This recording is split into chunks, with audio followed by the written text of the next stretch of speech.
Dear friends, you are welcome to Historia. അപ്പോൾ ഹിസ്റ്റോറിയുടെ പുതിയൊരു ക്ലാസ്സിലേക്ക് നിങ്ങൾക്ക് എല്ലാവർക്കും സ്വാഗതം. ഇന്ത്യക്ക് സ്വന്തമായി ഒരു ഭരണഘടനാ നിർമ്മാണ സമിതി ഉണ്ടാക്കാം, അതിലിരുന്നു കൊണ്ട് സ്വന്തമായി ഭരണഘടന ഉണ്ടാക്കാം. എന്നാൽ ഇന്ത്യക്ക് പരിപൂർണ്ണ സ്വാതന്ത്ര്യം ലഭിക്കില്ല. അതോടൊപ്പം തന്നെ ഇന്ത്യക്ക് ഒരു പുത്രിക രാജ്യ പദവി നൽകുന്നു, ഡൊമിനിയൻ സ്റ്റാറ്റസ് നൽകുന്നു. എന്നാൽ ഇന്ത്യക്ക് പരമാധികാരം ഉണ്ടായിരിക്കില്ല. ഡിയർ ഫ്രണ്ട്സ്, നമ്മളിന്ന് ചർച്ച ചെയ്യാൻ നമ്മളിന്ന് പഠിക്കാൻ പോകുന്നത് ഓഗസ്റ്റ് ഓഫറിനെ കുറിച്ചാണ്. 1940 ഓഗസ്റ്റ് 8 ബ്രിട്ടീഷ് ഗവൺമെന്റ് നമുക്ക് നീട്ടിവെച്ച ഒരു പ്രിവിലേജ് ആയിരുന്നു ഓഗസ്റ്റ് ഓഫർ. അപ്പോൾ എന്താണ് ഓഗസ്റ്റ് ഓഫർ എന്നും ആ ഓഗസ്റ്റ് ഓഫർ നമുക്ക് നൽകാനുള്ള ആ ഒരു വാഗ്ദാനം നമുക്ക് നൽകാനുള്ള പശ്ചാത്തലം എന്തായിരുന്നു, അല്ലെങ്കിൽ അതിൻ്റെ ബാക്ക്ഗ്രൗണ്ട് എന്തായിരുന്നു, ഈ ഓഗസ്റ്റ് ഓഫറിൽ നമുക്ക് തന്ന ആ ഒരു ഓഫറുകൾ എന്തായിരുന്നു, ആ ഓഗസ്റ്റ് ഓഫറിനോട് നമ്മുടെ റെസ്പോൺസ് എന്തായിരുന്നു, അതിൻ്റെ റിസൾട്ടുകൾ എന്തായിരുന്നു തുടങ്ങിയ കാര്യങ്ങളാണെന്ന് നമ്മൾ ചർച്ച ചെയ്യാൻ പോകുന്നത്. 1939 മുതൽ 45 വരെ സെക്കൻഡ് വേൾഡ് വാർ. 1939 മുതൽ 45 വരെ സെക്കൻഡ് വേൾഡ് വാർ. ഒരു ഭാഗത്ത് ബ്രിട്ടൻ, ഫ്രാൻസ്, റഷ്യ, മറുഭാഗത്ത് ജർമ്മനി, ജപ്പാൻ, ഇറ്റലി. ഒരു ഭാഗത്ത് ബ്രിട്ടൻ, ഫ്രാൻസ്, റഷ്യ, മറുഭാഗത്ത് ജർമ്മനി, ജപ്പാൻ, ഇറ്റലി. യുദ്ധം കൊടുമ്പിരിക്കൊണ്ടിരിക്കുന്നു. സെക്കൻഡ് വേൾഡ് വാർ സമയത്ത് ബ്രിട്ടീഷ് പ്രധാനമന്ത്രി എന്നൊരു വിൻസ്റ്റൺ ചർച്ചിലാണ്. സെക്കൻഡ് വേൾഡ് വാർ സമയത്ത് ബ്രിട്ടീഷ് പ്രധാനമന്ത്രി അല്ലെങ്കിൽ ബ്രിട്ടൻ ഭരിച്ചിരുന്നത് ബ്രിട്ടീഷ് പ്രധാനമന്ത്രി വിൻസ്റ്റൺ ചർച്ചിലായിരുന്നു. സാഹിത്യത്തിന് നോബൽ പ്രൈസ് ലഭിച്ച ആദ്യത്തെ ബ്രിട്ടീഷ് പ്രധാനമന്ത്രിയായ വിൻസ്റ്റൺ ചർച്ചിൽ. സാമ്രാജ്യത്വത്തിന്റെ അപ്പോസ്റ്റലായിരുന്ന ബ്രിട്ടീഷ് പ്രധാനമന്ത്രിയാണ് വിൻസ്റ്റൺ ചർച്ചിൽ. ബ്രിട്ടീഷ് രാജ്ഞിയുടെ കിരീടത്തിലെ ഏറ്റവും വിലപിടിപ്പുള്ള രക്തമാണ് ഇന്ത്യ, അത് ഞങ്ങൾ ഒരിക്കലും വിട്ടു നൽകില്ല എന്ന് പറഞ്ഞ ബ്രിട്ടീഷ് പ്രധാനമന്ത്രി വിൻസ്റ്റൺ ചർച്ചിൽ. എന്താണ് പറയുന്നത്?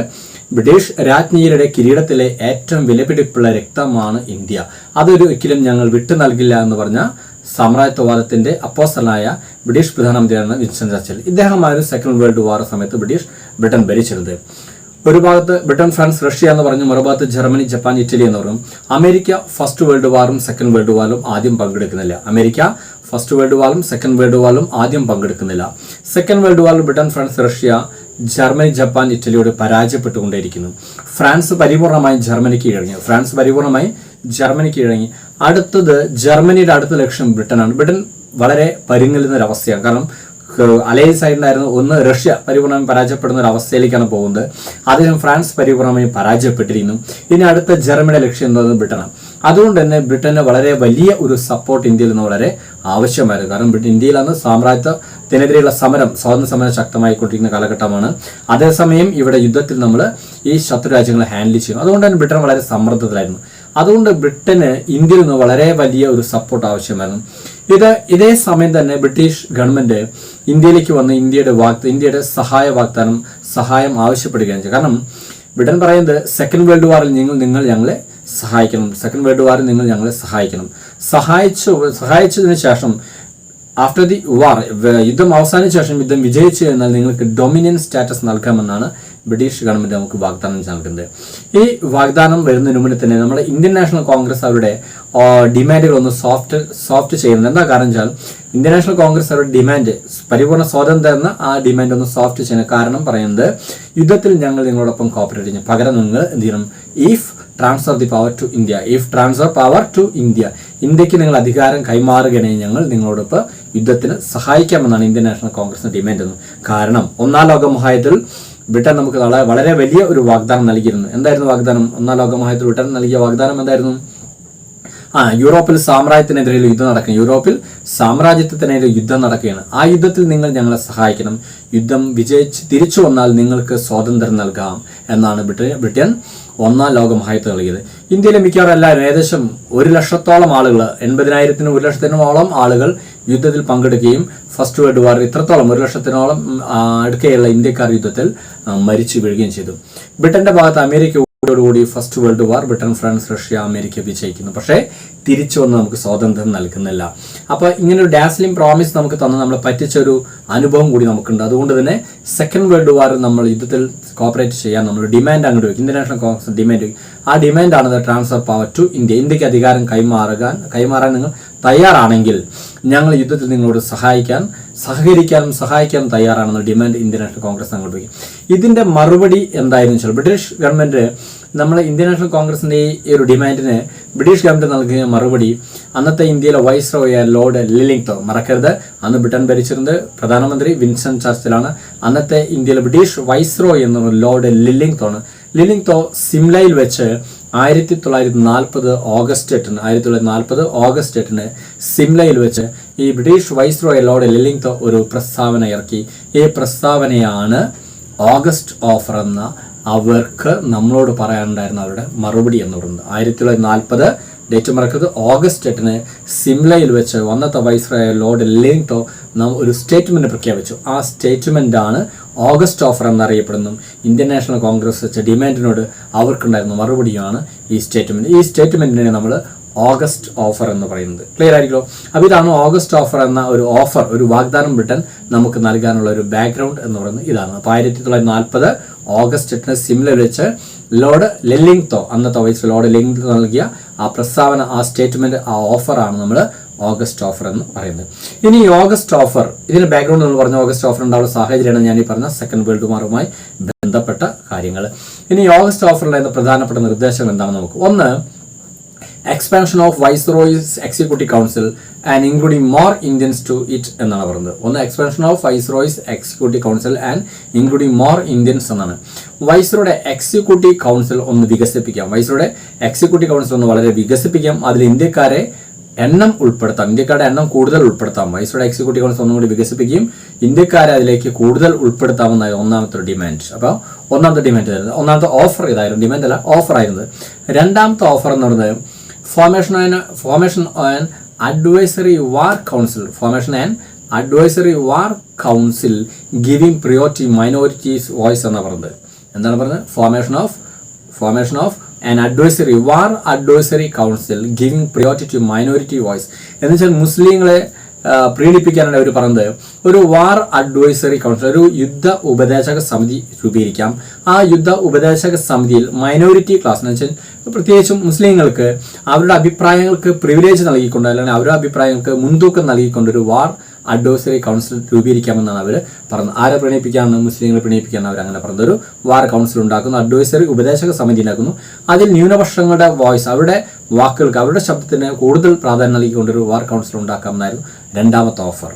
മൂന്നാമത്തെ ഓഫർ പറഞ്ഞത് ഫോർമേഷൻ എ കോൺസ്റ്റിറ്റ്യൂഷൻ അസംബ്ലി, അല്ലെങ്കിൽ ഒരു കോൺസ്റ്റിറ്റ്യൂവൻ assembly four drafting A constitution your own എന്നാണ് പറയുന്നത്. നിങ്ങൾക്ക് സ്വന്തമായി ഒരു ഭരണഘടന ഉണ്ടാക്കാനുള്ള ഒരു ഭരണഘടനാ നിർമ്മാണ സമിതി ഉണ്ടാക്കി തരാം. എന്താ പറയുന്നത്? നിങ്ങൾക്ക് സ്വന്തമായി ഭരണഘടന ഉണ്ടാക്കാനുള്ള ഒരു ഭരണഘടനാ നിർമ്മാണ സമിതി ഉണ്ടാക്കി തരാമെന്നായിരുന്നു മൂന്നാമത്തെ ഓഫർ എന്ന് പറയുന്നത്. ദെൻ ഫോർത്ത് വൺ, നാലാമത്തെ ഓഫർ ഓർത്ത് വയ്ക്കുക. എന്താണ് പറയുന്നത്? Giving a dominance status to India. ഇന്ത്യക്കൊരു ഡൊമിനിയൻ സ്റ്റാറ്റസ് നൽകുക എന്ന് വെച്ചാൽ പുത്രിക രാജ്യ പദവി നൽകാം. ഇങ്ങനെ പ്രധാനപ്പെട്ട 4 ഓഫറുകളാണ് ഏത് ഈ ഓഗസ്റ്റ് ഓഫറിൽ അവർ വെച്ച്. അതിൽ പറഞ്ഞ് നമുക്ക് നോക്കാം. ആദ്യമായി പറഞ്ഞതാണ് ഒരു അഡ്വൈസറി, നമ്മുടെ expansion of viceroy's executive council. വൈസ്രോയെ സഹായിക്കാൻ, ഇന്ത്യയിൽ ഭരണത്തിൽ വൈസ്രോയെ സഹായിക്കുന്ന ഒരു എക്സിക്യൂട്ടീവ് കൗൺസിൽ ഉണ്ട്. അതിൽ ആദ്യമായി ഇന്ത്യക്കാർ ഉൾപ്പെടുന്ന 1909 മിന്റോ മൊർലി ആക്ടാണ്. സത്യേന്ദ്ര പ്രസാദ് സിൻഹ, SP സിൻഹ ആദ്യമായിട്ട് ഒരു ഇന്ത്യനെ ഉൾപ്പെടുന്നു. അതിനുശേഷം ഓരോ ഓഫറുകളും അല്ലെങ്കിൽ ഓരോ ആക്ടുകൾ വരുമ്പോൾ ഇന്ത്യക്കാരുടെ എണ്ണം അതിൽ കൂട്ടിയിരുന്നു. അങ്ങനെ ഇതിലും അവർ പറയുന്നത് ഈ വൈസ്രോയുടെ എക്സിക്യൂട്ടീവ് കൗൺസിൽ വർദ്ധിപ്പിക്കുന്നു. അതിൽ ഇന്ത്യക്കാരുടെ എണ്ണം കൂടുതൽ ഇന്ത്യക്കാരുടെ എണ്ണം ഉൾപ്പെടുത്താമെന്നാണ്. അല്ലാതെ ഇന്ത്യക്ക് സ്വാതന്ത്ര്യം നൽകാമെന്നല്ല പറയുന്നത്. എക്സിക്യൂട്ടീവ് കൗൺസിൽ വർദ്ധിപ്പിച്ച് അതിൽ ഇന്ത്യക്കാരുടെ എണ്ണം കൂടുതൽ ഉൾപ്പെടുത്താമെന്നാണ് ഒന്നാമത്.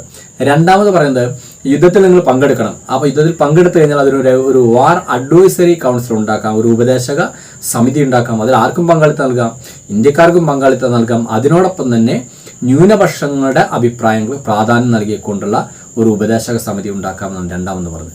മൂന്നാമത് പറഞ്ഞത് ഒരു കോൺസ്റ്റിറ്റ്യൂവൻ അസംബ്ലി ഉണ്ടാക്കുന്നു. എന്തിനു വേണ്ടി? നിങ്ങൾക്ക് നിങ്ങളുടേതായിട്ടുള്ള രീതിയിൽ ഒരു ഭരണഘടന ഉണ്ടാക്കാനുള്ള ഒരു ഭരണഘടനാ നിർമ്മാണ സമിതി ഉണ്ടാക്കുന്നത്. ശ്രദ്ധിക്കുക, it is A first British parliament act offered A കോൺസ്റ്റിറ്റ്യൂവൻ assembly for India.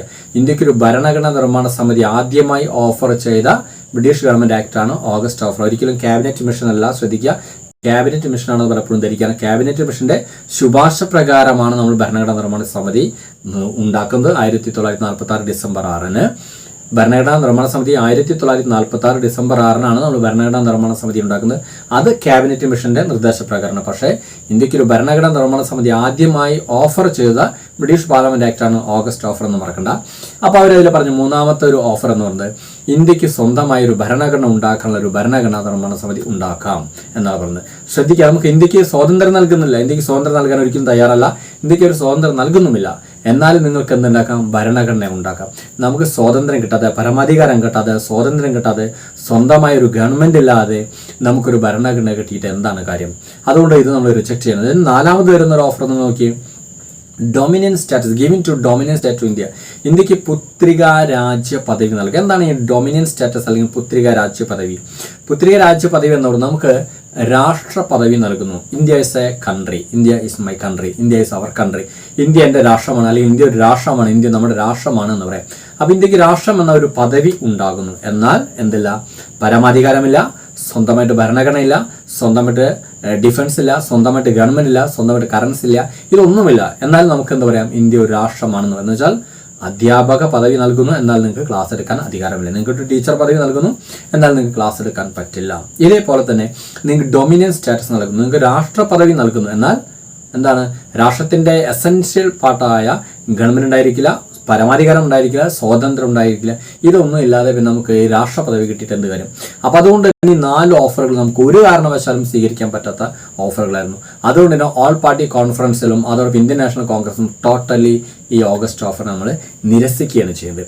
ഇനി അപ്പോൾ ഓൾ പാർട്ടി കോൺഫറൻസും അതോടൊപ്പം പിന്നെ ഇന്ത്യൻ നാഷണൽ കോൺഗ്രസും ടോട്ടലി ഈ 4 ഓഫറുകളൊന്നും സ്വീകരിക്കാൻ പറ്റാത്തതുകൊണ്ട് ഈ ഓഗസ്റ്റ് ഓഫർ നമ്മൾ ശക്തമായി എതിർക്കുകയും അത് ടോട്ടലി റിജക്റ്റ് ചെയ്യുകയും ചെയ്തു. അതിനുശേഷം ഓൾ ഇന്ത്യ മുസ്ലിം ലീഗ് എന്ത് ചെയ്യും? മുസ്ലിം ലീഗും ടോട്ടലി ഇത് റിജക്റ്റ് ചെയ്തു. കാരണം മുസ്ലിം ലീഗ് ഡിമാൻഡ് ചെയ്ത 2 പ്രധാനപ്പെട്ട കാര്യങ്ങൾ. ഒന്ന്, ഈ വൈസ്രോയിസ് എക്സിക്യൂട്ടീവ് കൗൺസിലും അതോടെ വാർ കൗൺസിലും വാർ അഡ്വൈസറി കൗൺസിലും എന്താണ്, അവർക്ക് വീറ്റോ പവർ വേണം എന്ന് അവിടെ ഒരു പ്രധാനപ്പെട്ട ഡിമാൻഡ്. മുസ്ലിം ലീഗിന്റെ ഡിമാൻഡ് എന്ന് പറയുന്നത് അവർക്ക് വീറ്റോ പവർ, വൈസ്രോയുടെ എക്സിക്യൂട്ടീവ് കൗൺസിലും അതോടൊപ്പം തന്നെ ഈ വാർ അഡ്വൈസറി കൗൺസിലും ഒരു വീറ്റോ പവർ നൽകണം എന്നുള്ള ഡിമാൻഡായിരുന്നു ഒന്നാമത്. രണ്ടാമത്തത്, they stood for a separate state for Muslim as Pakistan. അവർക്ക് പാകിസ്ഥാൻ എന്നൊരു രാഷ്ട്രം, മുസ്ലിംകൾ പ്രത്യേക രാഷ്ട്രം വേണമെന്നൊരു ആവശ്യം മുസ്ലിം ലീഗിന്റെ ഏറ്റവും പ്രധാനപ്പെട്ട ഡിമാൻഡ്. ഈ 2 ഡിമാൻഡുകളും ഒരു തരത്തിലും സ്പർശിക്കാത്ത ഒരു ഓഫറായിരുന്നു ഈ ഓഗസ്റ്റ് ഓഫർ. അതുകൊണ്ട് totally all India Muslim league also rejected the August offer. അതുകൊണ്ട് തന്നെ ഓൾ ഇന്ത്യ മുസ്ലിം ലീഗും ഈ ഓഗസ്റ്റ് ഓഫറിനെ ടോട്ടലി റിജക്റ്റ് ചെയ്തു. അപ്പോൾ ഈ ഓഗസ്റ്റ് ഓഫറിന് 2 കൂട്ടരും റിജക്റ്റ് ചെയ്യണം. ഇങ്ങനെ വന്നപ്പോൾ നമ്മുടെ ലീഡേഴ്സിന്, ദേശീയ നേതാക്കന്മാരുടെ പല അഭിപ്രായങ്ങളും, നമ്മൾ ഇനി എന്ത് ചെയ്യണം? സമരം ശക്തമാക്കണോ അതോ സമരം വീണ്ടും ശക്തമാക്കാതെ പഴയ രീതിയിലേക്ക് തന്നെ പോകുന്നു? അപ്പോൾ അല്ല, എന്താക്കണം, നമുക്കൊരു മാസ് സ്ട്രൈക്ക് കൊണ്ടുവരണം, വളരെ ശക്തമായൊരു മാസ് സ്ട്രൈക്ക് കൊണ്ടുവരണം.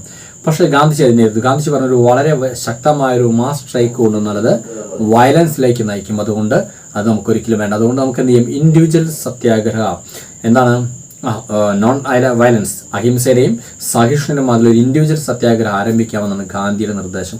ഗാന്ധി ആ നിർദ്ദേശത്തിൽ വാശി പിടിക്കുകയും ചെയ്തു. അങ്ങനെ 1940 മുതൽ നമ്മൾ 40 ഒക്ടോബർ 17 മുതൽ 1940 ഒക്ടോബർ 17 നമ്മൾ ഇൻഡിവിജ്വൽ സത്യാഗ്രഹം ആരംഭിച്ചു, വ്യക്തി സത്യാഗ്രഹം ആരംഭിച്ചു.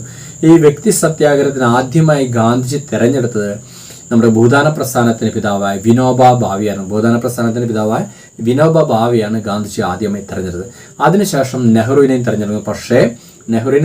പക്ഷേ എന്താണത്, വ്യക്തി സത്യാഗ്രഹം അധികം കാലം നീണ്ടുപോയില്ല. കാരണം ഒരു മാസ് സ്ട്രൈക്കുകളോ ഉണ്ടായിട്ട് പോലും ബ്രിട്ടീഷുകാർ മെയിൻറ്റെയിൻ ചെയ്യില്ല. അതിനിടയിലാണ് നമ്മൾ ഓരോ വ്യക്തികളും ഓരോ സമരം ഇരിക്കുന്ന വ്യക്തി സത്യാഗ്രഹമാണ്. അതുകൊണ്ട് ബ്രിട്ടീഷുകാർ അതിനെ കെയർ ചെയ്തില്ല. അവർക്കത് ശക്തമായിട്ടുള്ള ഒരു ചലഞ്ചായി മാറുകയും ചെയ്യില്ല. അതുകൊണ്ട് തന്നെ 40 ഒക്ടോബർ 17 തുടങ്ങിയ ഈ വ്യക്തി സത്യാഗ്രഹം 41 ആകുമ്പോഴേക്കും തന്നെ അതിന്റെ പരിസമാപ്തിയിലെത്തി. ആ വ്യക്തി സത്യാഗ്രഹം ഗാന്ധിജി പരാജയപ്പെട്ടതെന്ന് സമ്മതിച്ച് ഗാന്ധിജി ആ വ്യക്തി സത്യാഗ്രഹം പിൻവലിക്കുകയാണ് ചെയ്തത്. പിന്നീടാണ് ജനങ്ങളുടെ ഇടയിലും ലീഡേഴ്സിൻ്റെ ഇടയിലും വീണ്ടും ശക്തമായ ചില അഭിപ്രായങ്ങൾ ഉയർന്നു വരുന്നത്. കാരണം 42 കാലഘട്ടത്തിൽ 2ാം ലോകമഹായുദ്ധം വളരെ ശക്തമായി അതിൻ്റെ ക്ലൈമാക്സ് പോയിന്റിലേക്ക് എത്തിക്കൊണ്ടിരിക്കുന്നു. 41-42 കാലത്ത് വളരെ ശക്തമായ രീതിയിൽ തന്നെ ക്ലൈമാക്സ് പോയിന്റിലേക്ക് എത്തിക്കൊണ്ടിരിക്കുകയാണ് സെക്കൻഡ് വേൾഡ് വാർ. ഈ സമയത്ത് ലീഡേഴ്സിൻ്റെ ഇടയിൽ മറ്റൊരു ചിന്ത കൂടി വന്നു. ഒരേ സമയം ബ്രിട്ടൻ എന്ത് ചെയ്യുന്നു, യുദ്ധത്തിൽ വളരെ ജർമ്മനി, ജപ്പാൻ, ഇറ്റലി ഈ രാഷ്ട്രങ്ങളുടെ ശക്തമായ എതിർപ്പിനെ, ശക്തമായ യുദ്ധത്തെ, അവരുടെ ആക്രമണത്തെ ചെറുത്ത് നിൽക്കുന്ന ഒരു പ്രഷറുണ്ട്. അതേസമയം തന്നെ നമ്മൾ ഇന്ത്യയിൽ നിന്നും സമരത്തിലൂടെ, വളരെ ശക്തമായ സമരത്തിൽ ബ്രിട്ടന് മേലെ ഒരു സമ്മർദ്ദം ചെലുത്തുക, വളരെ സ്ട്രോങ് പ്രഷർ നമ്മൾ ഉണ്ടാക്കിയെടുക്കുന്നത്. അവിടെ യൂറോപ്പിൽ യുദ്ധം നടന്നുകൊണ്ടിരിക്കും. ആ യുദ്ധത്തിൽ ജർമ്മനി, ജപ്പാൻ, ഇറ്റലി ഇവരുടെ ആക്രമണത്തെ ഒരേ സമയം ആർക്ക് ചെറുക്കണം? ബ്രിട്ടൻ ചെറുക്കണം. അതേസമയം ഇന്ത്യയിൽ നിന്നുള്ള ശക്തമായ സ്വാതന്ത്ര്യ സമരം, ഒരു മാസ് സ്ട്രൈക്കും കൂടി വന്നാൽ ബ്രിട്ടൻ ഇത് രണ്ടും ഒരേ സമയം താങ്ങാൻ പറ്റാത്തൊരു സമ്മർദ്ദമായി മാറിക്കഴിഞ്ഞാൽ ഒരുപക്ഷെ നമുക്ക് സ്വാതന്ത്ര്യം ലഭിച്ചാലോ എന്നുള്ളൊരു ചിന്ത വന്നതോടു കൂടിയാണ് നമ്മളൊരു മാസ് സ്ട്രൈക്കിന് തയ്യാറെടുക്കുകയും അത് 1942 ഓഗസ്റ്റ് 8 നമ്മുടെ ക്വിറ്റ് ഇന്ത്യ മൂവ്മെന്റ് എന്ന ഇന്ത്യൻ സ്വാതന്ത്ര്യ സമരത്തിലെ ഏറ്റവും ശക്തമായ അവസാനത്തെ സമരത്തിലേക്ക് നമ്മൾ പോകുന്നു. ഇന്ത്യൻ സ്വാതന്ത്ര്യ സമര ചരിത്രത്തിലെ ഏറ്റവും അവസാനത്തെ ശക്തമായ സമരമായ ക്വിറ്റ് ഇന്ത്യ മൂവ്മെന്റിലേക്ക് 1942 ഓഗസ്റ്റ് 8 എന്ന ക്വിറ്റ് ഇന്ത്യ സമരത്തിലേക്ക് നമ്മൾ നയിക്കുകയും ചെയ്യുന്നു. അപ്പോൾ ഇതാണ് നമ്മുടെ ഇന്നത്തെ ക്ലാസ് നമ്മൾ ചർച്ച ചെയ്ത ഓഗസ്റ്റ് ഓഫർ. അപ്പോൾ ഓഗസ്റ്റ് ഓഫർ എന്ന സംഭവം ഓർത്ത് വയ്ക്കുക. അതിൻ്റെ പശ്ചാത്തലം എന്താണ്, ഓഗസ്റ്റ് ഓഫർ ഉണ്ടാകുന്ന പശ്ചാത്തലം എന്തായിരുന്നു, ഓഗസ്റ്റ് ഓഫറിൽ നമുക്ക് വാഗ്ദാനം ചെയ്ത് അതിനോട് നമ്മൾ പ്രതികരിച്ചത് എങ്ങനെയായിരുന്നു, അതിൻ്റെ റിപ്ലൈ എങ്ങനെയായിരുന്നു, റെസ്പോൺസ് എന്തായിരുന്നു, അതിനുശേഷം ഉണ്ടായ കാര്യങ്ങൾ എന്തായിരുന്നു എന്നാണ് നമ്മൾ ഇന്നത്തെ ക്ലാസ്സിൽ പഠിച്ചത്. അപ്പോൾ ഓർത്ത് വയ്ക്കുക. ഇത്രയും കാര്യങ്ങൾ വളരെ ഭംഗിയായിട്ട് പഠിക്കുക. ഇനി ഇതുമായി ബന്ധപ്പെട്ട് നിങ്ങൾക്ക് എന്തെങ്കിലും ഡൗട്ടുകളോ മറ്റു കാര്യങ്ങൾ നിങ്ങൾ തീർച്ചയായിട്ടും കമൻറ്റ് ബോക്സിൽ കമൻറ്റ് ചെയ്യുക. അതല്ലെങ്കിൽ 9846298093 എന്ന നമ്പർ കമൻറ്റ് ചെയ്ത് നിങ്ങൾക്ക് വേണ്ട നിർദ്ദേശങ്ങളും മറ്റു കാര്യങ്ങളും നൽകാവുന്നതാണ്. അടുത്ത ക്ലാസ്സിൽ വീണ്ടും നല്ല ടോപ്പിക് നമുക്ക് കണ്ടുമുട്ടാം. അതിനു മുന്നേ നിങ്ങൾക്ക് ഈ വീഡിയോ ക്ലാസ്സുകൾ ഇഷ്ടപ്പെടുകയാണെങ്കിൽ നിങ്ങൾ ലൈക്ക് ചെയ്യണം, സബ്സ്ക്രൈബ് ചെയ്യണം. അതോടൊപ്പം നിങ്ങൾക്ക് വളരെ വേണ്ടപ്പെട്ട ആളുകൾ, ഇത് ഉപകാരപ്പെടും എന്ന് തോന്നുന്ന ആളുകൾക്ക് നിങ്ങൾ തീർച്ചയായിട്ടും ഷെയർ ചെയ്യണം. സോ അടുത്ത ക്ലാസ്സിൽ വീണ്ടും കണ്ടുമുട്ടാം. അതെല്ലാവർക്കും ബൈ.